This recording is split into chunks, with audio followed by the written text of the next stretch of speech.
Welcome to the second developer diary for F1 2011.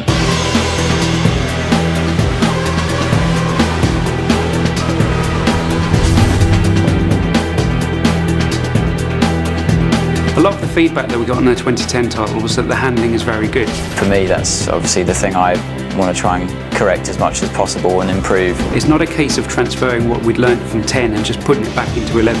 The suspension has changed completely. The aero's been updated. You can feel more involved with the car now. So the fundamental race experience is different now for qualifying than it is for the race. Qualifying's about those golden 2 laps, getting it right, hanging the car out there, really pushing it, really attacking the curbs, which you couldn't do last year. You can in 11. If you see a driver locking up under braking and smoke coming off the tyres, you can do that in the game. You've got a lot more mechanical grip basically available to you, and you can feel that in the slow speed corners.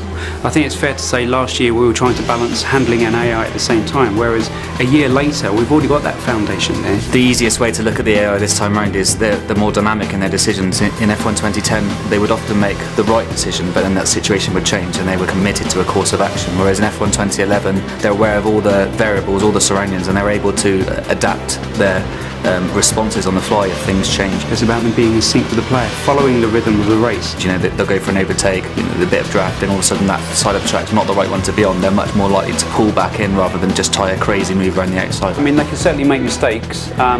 A driver can put too much throttle on coming out of a corner and spin out. There is a fairly complex system in the background that talks about the kind of gaps that they'd be willing to go for when they're trying to overtake, how quickly they'll put the throttle on. Some drivers are smoother than others. The AI is tougher.